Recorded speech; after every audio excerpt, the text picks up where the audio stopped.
Hello, everybody. Welcome to another special edition of the Daily Sip. We're just having a bit of a joke before, obviously, having announced the big end to the daily format. I've been live yesterday and again today, but for good reason, because yesterday was obviously you saw announcing the crowdfunder access rating. Today, we're going to be talking to a couple of amazing people from Inclusion Scotland, and it's one of those that we've been trying to get diaries to align for so long that I just thought we have to have this chat. There's so many good things we're going to learn about and discuss today. And then I won't be going live for the rest of the week. And then I think next week is probably going to be that weekly format that I talked about last week. So just to give you that bit of backstory from the viewer perspective anyway. But yeah, as I say, we're going to be chatting to Lois and Susie about their work at Inclusion Scotland. So if I start with you, Lois, maybe just to kick us off, you could just say a bit about you and your role in Inclusion Scotland, and feel free to pass over to Susie when you've finished your side as well. Okay, thank you, Martin. So I'm Lois. I'm the Internship Programme Manager at Inclusion Scotland. I manage our internship programme, which is a programme for disabled interns. So we place disabled interns in organisations, but we kind of flip the process on its head, and it's about supporting organisations to face and overcome the barriers that they have in being an accessible and inclusive organisation, so they can attract more talent. And I'll pass over to Susie, and she can run us through. We can get into the nuts and bolts afterwards. Thank you, Lois. So my name's Susie Fitton. I'm a policy officer for Inclusion Scotland. So we are a policy organisation and a practice organisation. So Lois does the kind of really kind of practical work to support employers to actually become inclusive and accessible places for disabled people to work. I do the much more policy focused work. So we do a lot of work around social security, social care support, because social care support is so important and vital for disabled people leading kind of full and participative lives. It's a kind of it's an absolute essential to people, not just kind of getting up and getting dressed, but actually living full lives and being part of our society. So we do a lot of policy work about social care support, and I might be speaking about some of that today. And in partnership with Lois, who does the much more hands-on stuff around employment, we do policy work around employment as well, because there's such a massive gap between the employment rate of disabled people in Scotland and the employment rate of non-disabled people. So that's something we're really starting to see, we're wanting to see significant change on. I do a lot of work around housing. So my big thing is accessible housing, wheelchair accessible housing in particular, because there's such a chronic shortage of it. So we've had some success around trying to set local targets for wheelchair accessible housing. So that's a kind of example of where policy work has actually achieved something. And I do often, I don't just do kind of reactive work. So I do proactive work, and I try and think about things that are coming up that could have really significant impacts for disabled people. And climate change is obviously one of those. So we're trying to make sure that responses to climate change, so adaptation and mitigation, those things are actually accessible to disabled people and they don't disadvantage them. So maybe I can certainly reflect on that at some point. That's brilliant. There's plenty for us to get stuck in now. It's really helpful to set the scene, really. And I think already what's firing off in my mind is, that almost the role of charity, because we know the word charity and we know of our favourite charities, whether this is disability or, in other parts of the charity world, like, whether it be homelessness or for animals, etc., like that notion of charity. And what struck me with what you were both talking about is it's kind of when there is I don't want to use the word failure because that just sounds very loaded and a bit negative, but when there is a gap around provision, as you say, with social care for disabled people, with housing, with employment, and there isn't a government policy that fixes it, and there isn't a business that has a product or service that solves a need. I guess that's one view or one narrative you could argue of where a charity like Inclusion Scotland has these important services to create a solution. But ultimately, as you say, you're still working with business and with government to still find those solutions in the long run. So just some thoughts from myself here just about how it's one way of looking at charity.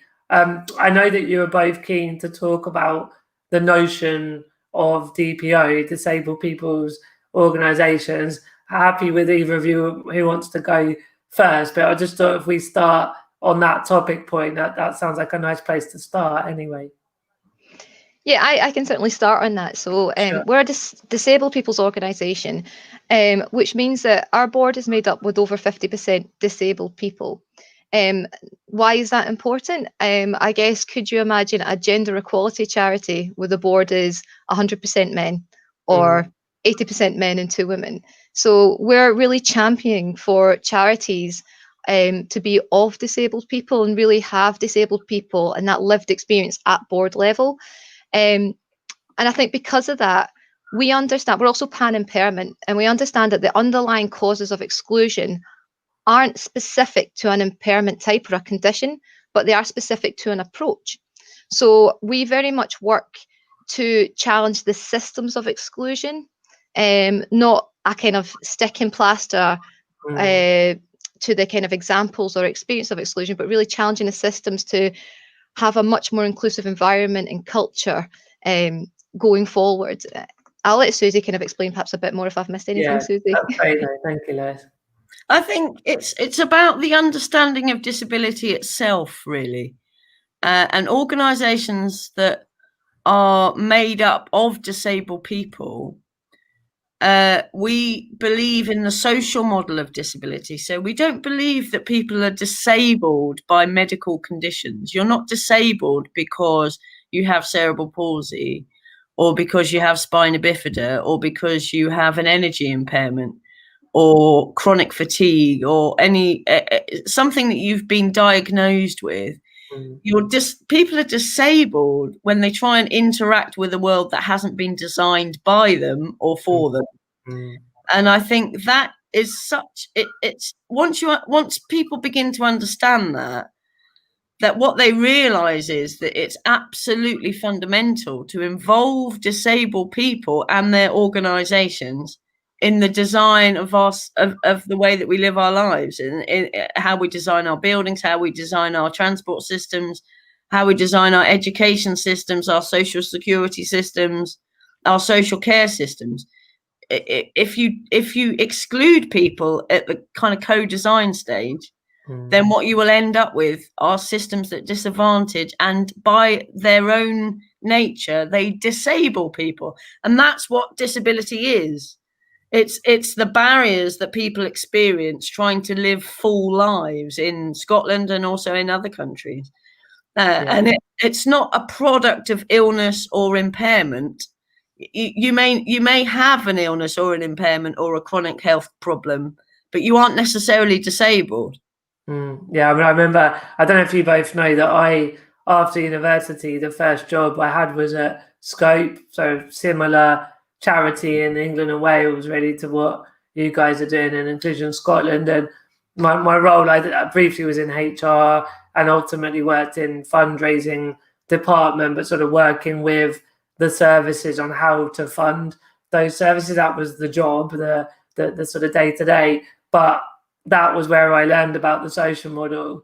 And it was so liberating and empowering to feel that I have spinal muscular atrophy, I use a wheelchair, I have a care team, but and I guess there's obviously a section around independent living as a way of overcoming society's barriers as well, and being empowered to have choice and control and all those kind of things. But to your point, Susie, it was absolutely vital that I saw that because I can't get on a bus if there's not a ramp, that's not on me having SMA, that's on the people that designed buses to have had a wheelchair user involved in the co-production and the co-design, so that, actually, if we put a ramp on a bus, people like Martin can get on it, and then you're not disabled because you're on the bus and you're living the day-to-day life like everybody else. And that was so important, to not feel like the problem, but and not just that you're not the problem when you have a health condition, but it gives you a structure to solve it as well, that we can gradually chip away at these barriers with universal design and all that stuff. So yeah, just to reflect your point just on that personal level, it was a big eye-opener for me. And through the rest of my career, it's always, I look at the world through that prism, whatever, government, business, even, and back to your point about DPO, right? That's the other thing, that charities, particularly disability charities, should have that representation of disabled people more than, well, maybe not more than anywhere, but as much there, because that's where we're driving the rest of the change from, right? Yeah. It's working with employers. A lot of the confusion can come from, language. Language can be a big confusing area for employers. And we work with them around understanding the social model and having the language that they use for their policies framed within the social model. But then also understanding that individually, a disabled person may want to be referred to as a person with a disability, and you take that on an individual basis. But understand that your policy should be framed in a social model, because it will be in your benefit and your interest. And as long as you understand and can explain that, then you treat the individual who comes to you and refer to them the way they want to be referred to. And I think sometimes we're trying to demystify the kind of competing and contradictory terminology and approaches that are out there. And I'm really looking forward to moving forward and having a more joined up approach between DPOs and disability charities, or even more disability charities becoming DPOs, trying to encourage that, because I think there's some really great charities out there who could just get a bit more representation and really align our approaches to have a bigger impact. Yeah. So just would you not say Inclusion Scotland is a charity? It's separately, you'd say it's a DPO, not a charity? I'll let Susie answer this one. Well, we are a charity, a registered charity in that sense. Yeah. We have charitable status. Yeah. Okay. But we define ourselves as a disabled people's organisation because it's key to everything that we do, really. That disabled people drive our priorities. So, for example, in relation to our policy priorities, we consult widely with disabled people across Scotland and our own membership. So we have a reach to about 10,000 disabled people via various things. So our E-Bulletin and our newsletter and our online reach, and then our kind of membership that we can contact via phone or via the newsletter and other ways. And we make sure that our policy priorities, so the things that we've decided we are going to work on, are driven by disabled people themselves. So we are our kind of key areas of work. We need to make sure that we're responding to the priorities that disabled people have, and that our work is driven by them. So yes, the fact that we are a disabled people's organisation, we are what's known as an organisation. We are of disabled people. We're just working for them. Yeah. I think it's also about challenging the narrative. So the common narrative in society for disabled people is objects of charity and pity, or inspirational Paralympic athletes. Yeah. So if I'm a disabled person, like the bar is, whoa, I'm a Paralympic athlete, or I'm an object of pity. Well, actually, I just want to have equal access to opportunity.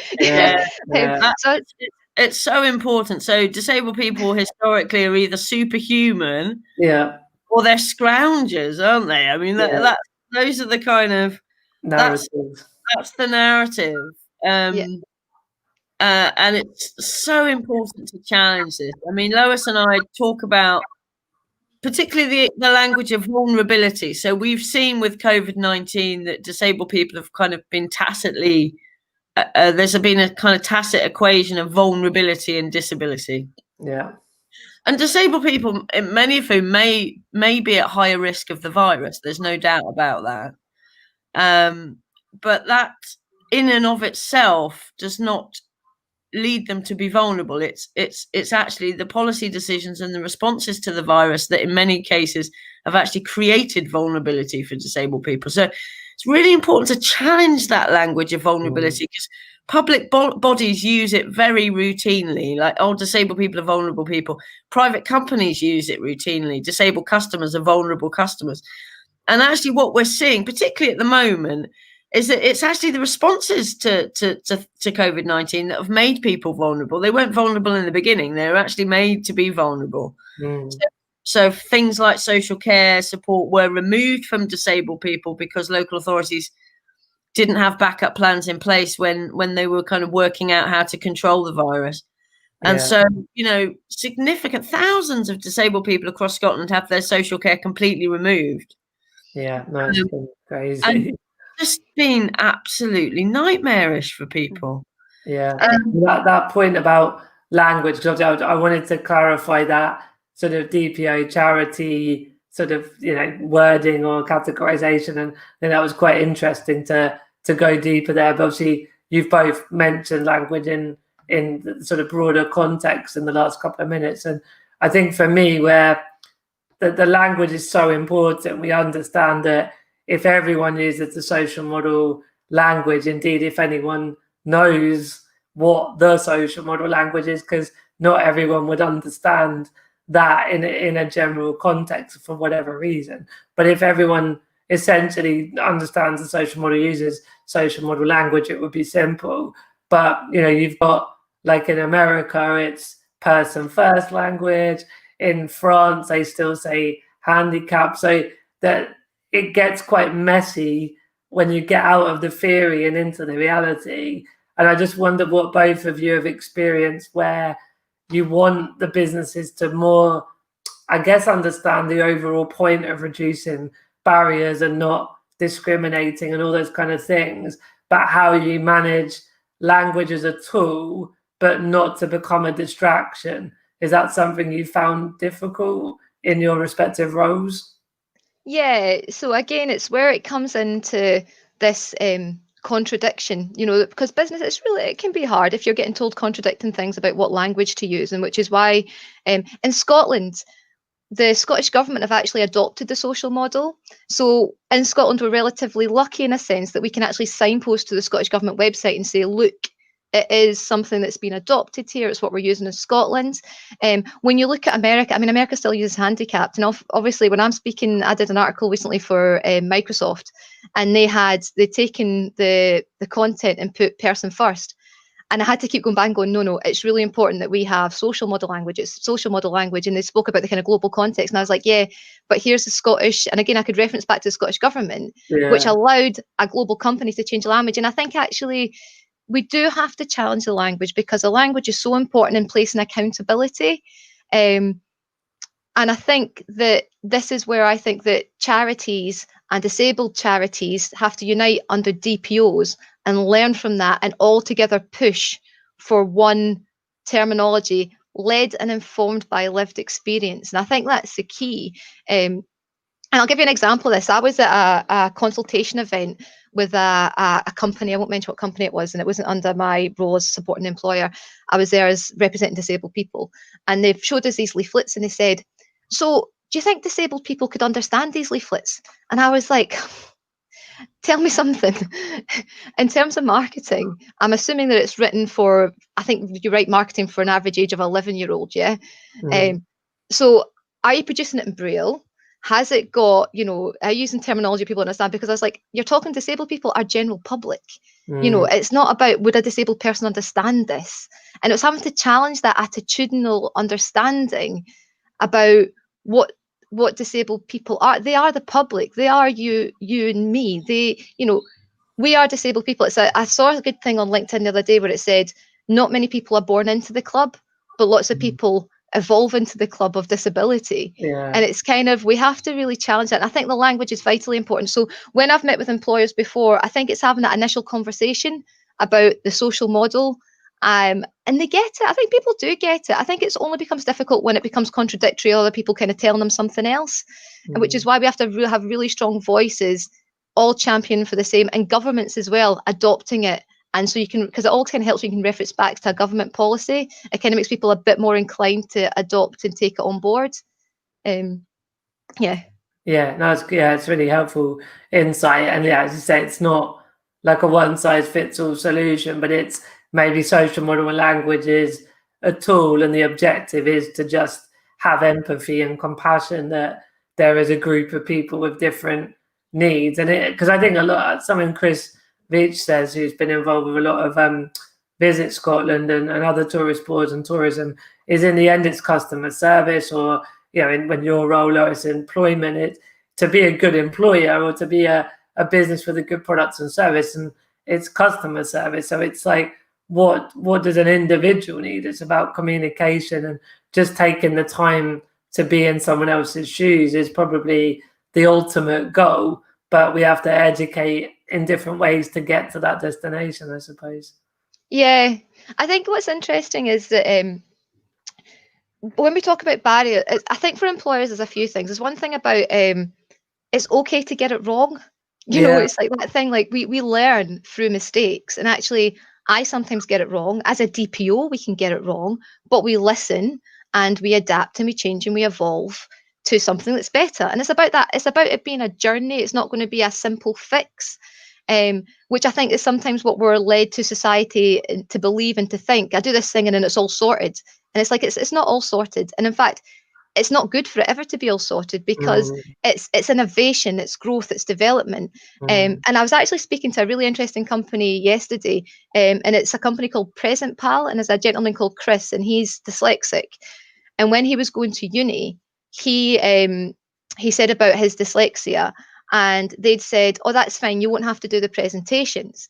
And he was like, "Oh, well, hang on a minute, but I want to do the presentation." So there, straight away, it was a barrier that came from a good intention. So the good intention was, don't worry about the presentations, you can still do the course. But he was like, no, I'm not being able to reach my potential. You're putting a barrier in place for me to reach my potential.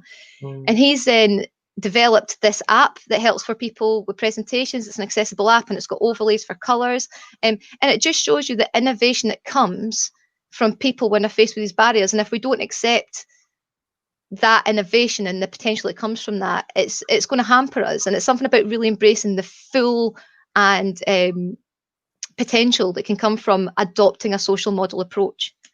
Yeah, and I just on your area of work, Lois, and I've got a couple of questions coming to Susie in a second as well. But with you, Lois, the employment world, I loved what you said about tipping the internship on its head, because separate to disability, we would generally look at the labour market and how we give the right skills and support to people to be job ready and career ready. And obviously there's some additional barriers disabled people face. So it's great to nurture talent and untap potential, all those sort of things that we've talked about for a long time. But to actually say, well, but maybe it's the businesses that are not sure how to cater for a disabled person, let alone nurture and develop a disabled person to grow into a role in a career and to end up being a very valuable member of that company. I just wanted to make that point, that I think that's a really clever way of supporting the business, because ultimately you've then got the impact as well, that if you work with multiple businesses, that ripple wave sort of spreads further and further out, and the impact goes further. So yeah, I just love everything about that model, really. And yeah, we're not going to. Sorry, Lois, do you want to say something? I was going to say, no, it's so interesting you say that, because one of the, like, some of the feedback we get from employers like STV, we put an intern in STV, and the HR manager there came back and said, we have been missing out on so much talent because of our process. And like something like that. And we know that, 400,000 people a year leave work because of an impairment related issue, because companies haven't been supported. And we're kind of saying, we'll hold your hand to the employer. We're not, we do support our interns, of course we do. But part of it is kind of going to the employer. We'll be there to help you when you get it wrong, when you're unsure, and just to guide you. And we find that, we need to have more confident employers to know that you can do this. It's kind of going, you're all right, because they want to do well. They want to, employers on the whole, my experience is they want to be more diverse, they want to be more inclusive, they want to attract more talent, they want to provide better services for their current employees to reach their potential. And all that ties in really nicely with how we work with employers as a critical friend as well. Just to say on that, the emphasis around supporting disabled people into employment historically has been around creating these very large centralized employment programs. So things like the work program and work choice. And they've been focused on the whole kind of premise of it is that disabled people need upskilling to find work. So they may have problems managing a health condition. They might need support with qualifications. They might need support with upskilling and getting different work-based qualifications to get into work. So the whole premise is based on the idea that the problem around disability employment, and the reason that there's such a massive gap between employment for disabled people and employment for non-disabled, the premise is that the problem is with disabled people themselves. So that's the starting point for that. And the last kind of 20, 30 years have seen this like enormous kind of emphasis on that. And it actually hasn't worked. It just has not worked, palpably hasn't worked. So for disabled people on the work program, they were more likely to get a benefit sanction, than actually find a job. Yeah, that's saying something, right? Yeah. And so the switch in focus, the kind of switch in focus that Lois is talking about, this realization that if we are going to address this gap, which has been persistent, then actually we need to think about employers. We need to think about making accessible, inclusive workplaces. And we need to think about what support employers need to do that. Because it's a two-sided thing. Now, don't get me wrong. So discrimination in education, for example, for disabled young people particularly, is cumulative. So they may well come out of secondary and secondary education without qualifications in some situations. And that leaves them at a massive disadvantage when it comes to the labour market. So we're not saying that disabled people are not disadvantaged in relation to trying to find work. We're not saying that we don't need to focus on removing those barriers. Yeah.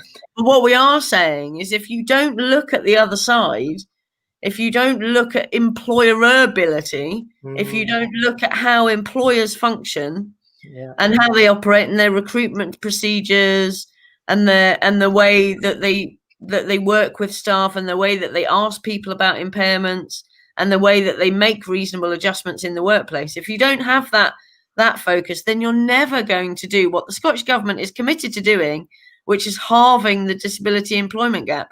You're not going to be able to do that unless you have a switch in focus, is our view. Yeah. Well, in a way, we talked earlier about the medical and social model in a general, almost like the theoretical sense, whereas that's exactly to get the barriers down with employment. You have to work with the employer to pull those barriers down.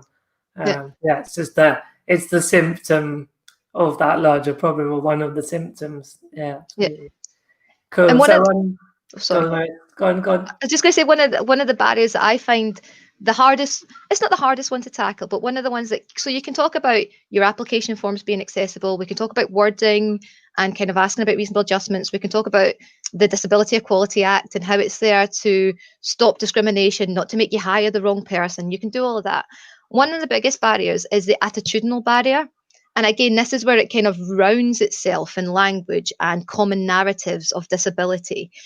Because we know that one of the biggest ways to challenge the attitudes towards disabled people is living and working daily. I'm not saying everyone has to live with a disabled person in your house. It's working daily with a disabled person as your colleague, as an equal, maybe even as your boss.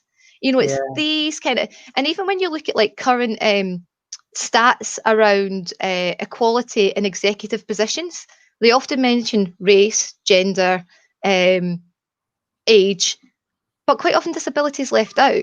And I find that really interesting when we talk about protected characteristic groups, because one of the things that is a strong focus of mine is compounded barriers. So if you happen to cross over your intersectionality, if you happen to cross over a lot of those protected characteristics groups and you're disabled, so we have to be doing our research in executive positions, including disabled people in these positions, but getting disabled people actively taking a step to recruit disabled people into posts and positions where colleagues will be learning daily and interacting with disabled colleagues as equals. or as your boss. And this is where our internship program has really produced quite strong results in that kind of culture shift within an organization and challenging that. It's in the end, that's about representations. It's that, like, when you look at media, obviously I'm, involved with Purple Goat as a marketing agency, and they're looking at more disabled people involved in advertising and marketing. It's that, if you don't see something, then like, how do you know what it is and how to deal, so to, inverted commas, deal with it? But like in this instance, it's if disabled people are in the workplace through internships and other ways, then it just actually normalizes the whole thing in the end. Yeah. Cool. So we got about 5 minutes left. I think from your side, Susie, just going to ask you, what couple of initiatives or projects are going on at the moment that you're really excited about that you want to share with everyone? Just a couple of, sort of bring to life some of the tangible work you're doing at the moment. So we have been working with the Scottish Government and with COSLA to try and kind of co-design a programme for adult social care reform. So to really try and ensure that independent living and the right to independent living is a kind of fundamental part of the way that we design social care for people in Scotland. And so we've created a panel. So it's a people-led policy panel, and it's 50 disabled people with a really broad range of experiences of social care. So people who might employ personal assistants, people who might need care at home, people who use other types and forms of social care. And we've been working with the Scottish Government to try and affect the direction of change in relation to social care support. And there's been a recently announced review of social care as a result of COVID-19 and the impact of the antivirus measures on the social care system in Scotland. I think it became very stark that the system was in crisis and it just wasn't working, particularly for disabled people. And I'm pleased to announce that one of the members of the panel is going to be part of that review. Okay. So I think that's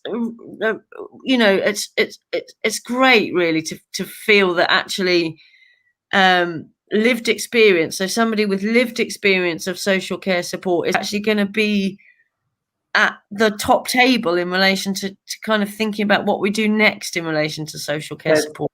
Nothing about us without us, right? Yeah. That whole narrative there of, it's so important. Like exactly what you said earlier, that if you haven't got someone at the table, whatever the table is, how does that group's needs get represented and factored in? So it feels so blimmin' obvious, like it should be that way from the get-go, but actually it's a testament to what you've been working on to help, make that change, so to speak, and to get that to happen. Yeah, brilliant. And was there any other projects you wanted to? I know you're working on a lot. I've been working on housing. As I said, I've been involved in work on housing for disabled people, accessible housing, basically, accessible and adapted housing, and trying to get policy decisions that increase the provision of that type of housing, because there's such a chronic shortage of it, and it's so important for people's lives that they've got the right house for them. I mean, it couldn't be more fundamental, basically. And I've been working to try and improve the provision of wheelchair accessible housing. There's such a dramatic shortage of it. 17 Absolutely, from personal experience, it's a nightmare. It is an absolute nightmare. So I've worked on this for about kind of 15, 16 years, really. I started off supporting disabled people to buy and rent more suitable homes or more accessible homes. And then I worked for Capability Scotland, who are kind of the sister organisation for Scope, actually. So I was always aware of Scope. Working on housing issues again, and then I was very keen to carry on working on housing issues when I came to Inclusion Scotland.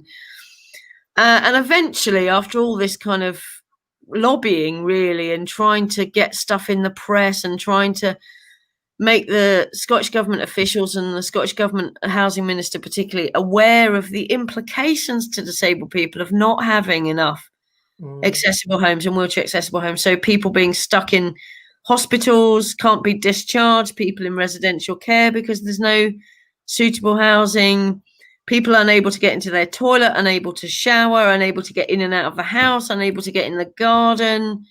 You know, the list is endless, basically. But anyway, after banging the drum for kind of 15 years, really, we we wanted a national target for wheelchair accessible homes. That's what we wanted. That was because that's the thing. I sometimes feel a bit overawed, and on the odd day a bit disheartened at the amount of stuff to still fix, right? But you kind of need that point of focus and that target to galvanize, don't you? Yeah, you do. That's what looking for a target.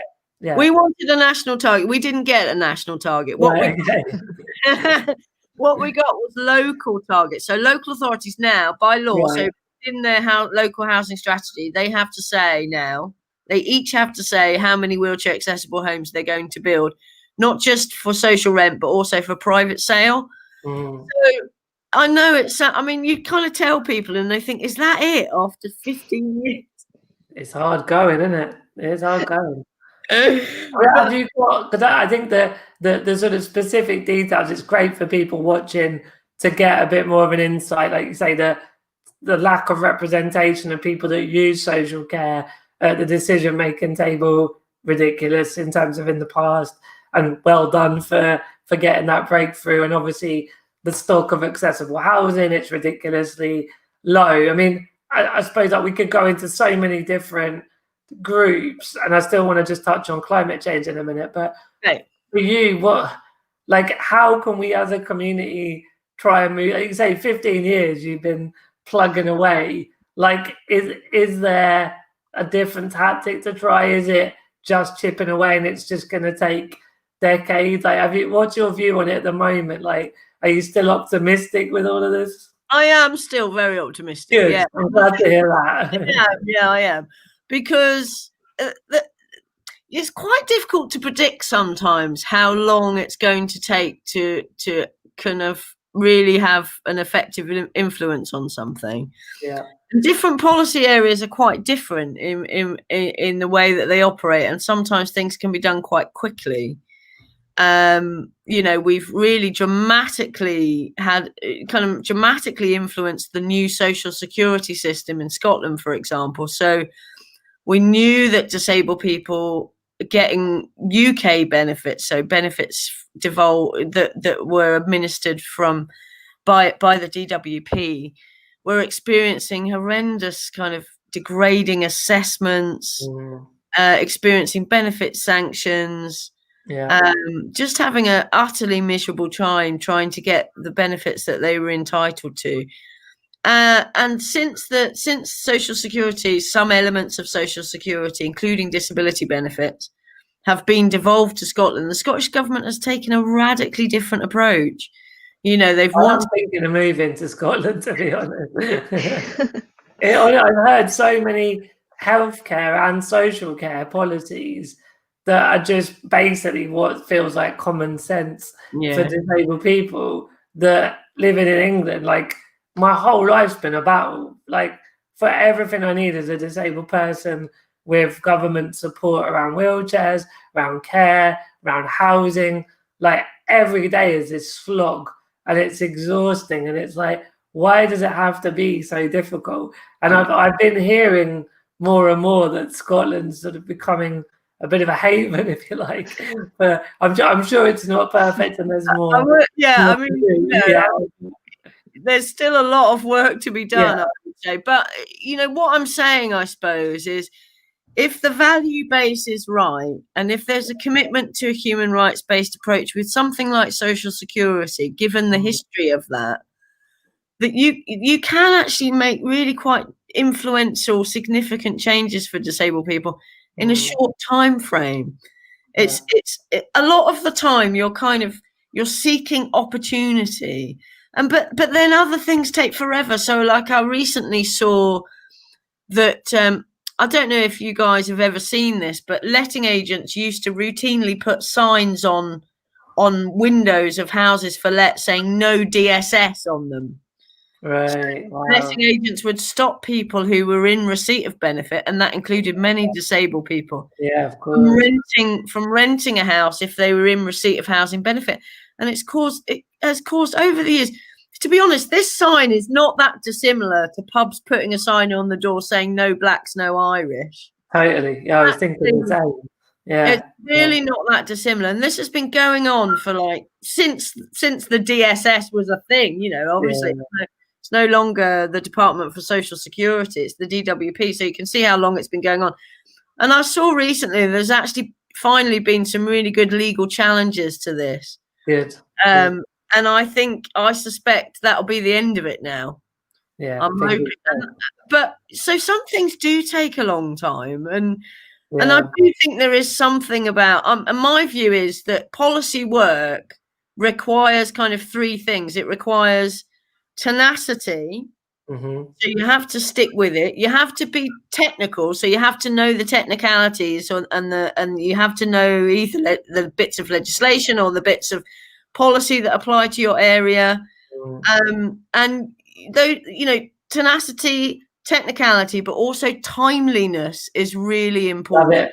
3 T's. I love the 3 T's. Yeah. 3 T's: timeliness, technicality, and tenacity. Those are the kind of 3 things that you really need to actually achieve significant and positive change for disabled people, because you can be banging away for years and there's no opportunity, and then suddenly you get a window of opportunity and you have to then be ready to go for it. But you also have to stick with it. Yeah, absolutely. Well, and on that last point around the climate change, we'll come back to Lois for any final thoughts your side, and then we'll wrap up the interview. But yeah, just how are you applying the 3 T's to climate change at the moment? So obviously climate change before COVID-19, really, climate change was the defining kind of policy issue of our times.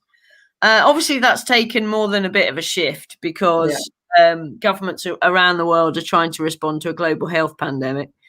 But it's clearly not going to go away. And so adaptation and mitigation, so things like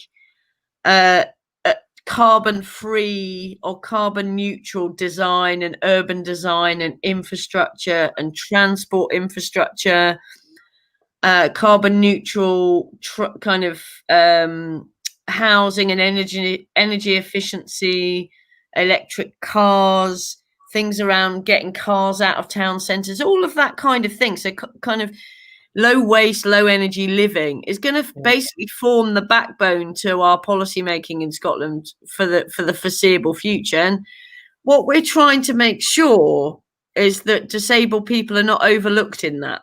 So it's about being at the table again, right? It's about being at the table. It's about being involved, because the Scottish Government have decided that they're going to have climate assemblies to try and bring people together to think about policy making in relation to climate change.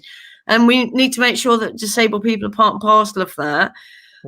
We need to make sure that when we think about, for example, taking cars out of town centres, that's very laudable in and of itself, kind of low emission zones and car free and pedestrianised areas. But what about disabled people who do need a car?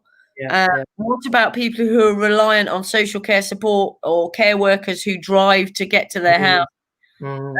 What about people who, for example, active travel is a really enticing prospect in terms of cities. So people who, creating cycle pathways and pedestrianised areas, that's all great. We're not saying on the face of it that that's a terrible idea, but what we are saying is that not everybody can independently mobilise. Not everybody can walk. Not everybody can use a bike. And not everybody can wheel. So we need, those people need to be included in making. So everything's a compromise. Planning's a compromise. Planning town centres are about, it's about conflicting interests, hearing from different sides and coming up with a compromise. And we just need to ensure that disabled people are part and parcel of that conversation, because actually what we have seen with things like, I don't know if you were aware of the kind of the disabled people's reaction to the ban on plastic straws. Yeah.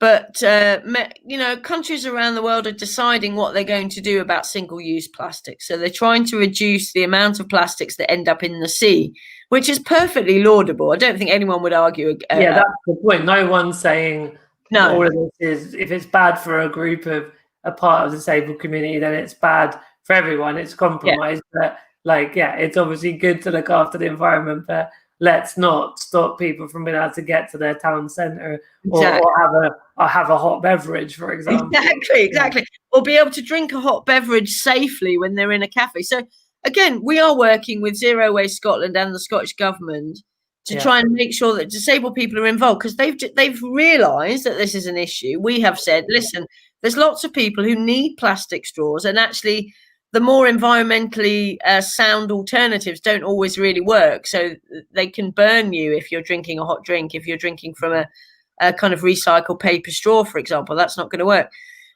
So we just need an exemption. We need to make sure that people can still access them if they need to, so that it's not impacting on independent living. And so we're trying to work out how that exemption is going to work in practice, so it's not stigmatising, and so it's not a burden, for example, on the NHS if people have to get them on prescription. So it's that kind of stuff. It's trying to make sure that disabled people are not the afterthought, that they're actually part and parcel of our thinking on climate change.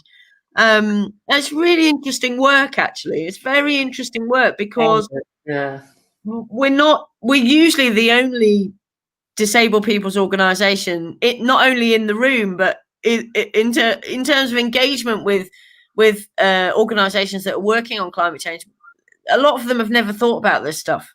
Yeah, thank you. That's really insightful. I mean, I think there's so much we could go deeper into. We could go another hour easily, I think, with all the topics. But so for me and everyone watching, it's really important. Like I say, when I was at Scope, a lot of this was more in my sphere, but as sort of the projects and businesses I've been around in is a lot more, I suppose, comms and media and marketing. So we've refined what we do. There's ways we're working with charities and DPOs to then help get the message out in different forms. But it's really nice to just come back. What's the social model? How important language is, and then how you apply it, as you say, to these topics like employment, social care, housing, climate change, etc. It's fascinating stuff. So Lois, one quick question I've got, just as I was thinking around all this of how big you are as an organization, but also there must be challenges with funding all of this, right? So what's the kind of funding model you've got? So currently we've got kind of contract funding to deliver. We're very operational. We do a lot of doing, and then we don't do a lot of singing about the fantastic results of what we're doing. So for example, we're contracted in the internship program to deliver interns to the public and third sector. But private sector employers can choose to take part, and then they pay us to do that, and that's part of our social enterprise wing that we're developing. So any private sector employers who want to take part in that can get in contact with us. We deliver training as well. Funding is always a challenge when you're a DPO, because part of being a DPO means that we're kind of robustly doing things. And I'm not saying other people are not robustly doing things, but part of our process, so our internship program currently, I think the last time I looked at the stats was 85% of our interns go from being under and unemployed to finding permanent paid employment in a career, like an aspirational career of their choosing. Now, for an employability service, that's fantastic results. And in fact, you're not seeing that really elsewhere in employability. It's the opposite. But part of that is because it can be a costly process from our side, because we recognise that part of it is that work in that time with the employer, taking them through the steps and holding their hand. So in terms of funding, we are going to be looking forward. We're currently reevaluating our fundraising strategy. In terms of the size of our organisation, we're a membership organisation, so we're almost like an umbrella organisation for other DPOs in Scotland. So we try and provide a national voice and framework to filter through. Is that a little bit like Disability Rights UK? Is it that model? Yeah. Yeah.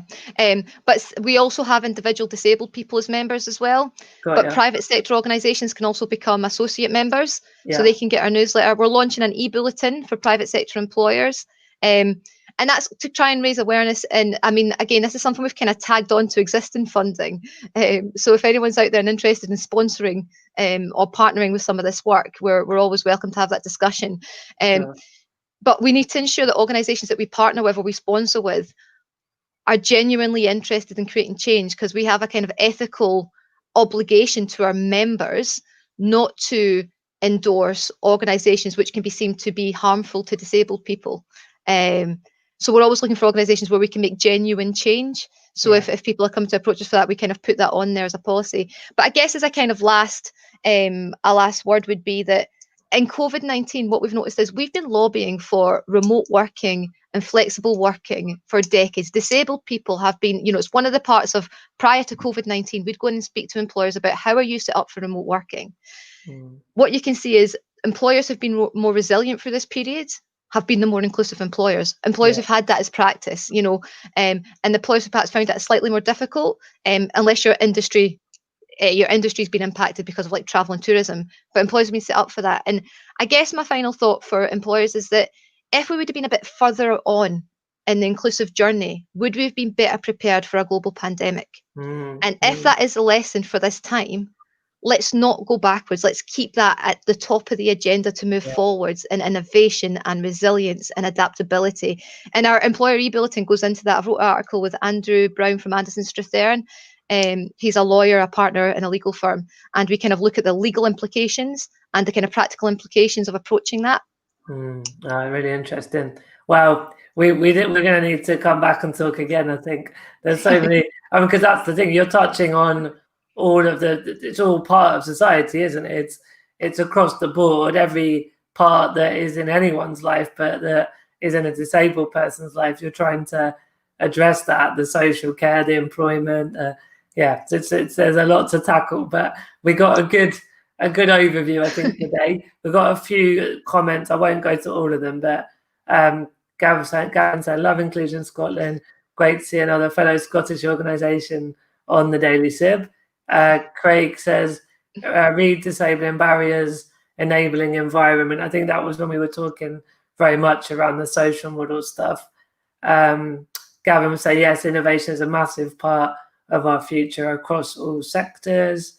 And William on LinkedIn saying, love the solutions-based approach. So just, I've not gone to all of them, but a few comments. It's been such a fascinating chat. I even forgot to go to the comments like I normally do midway through.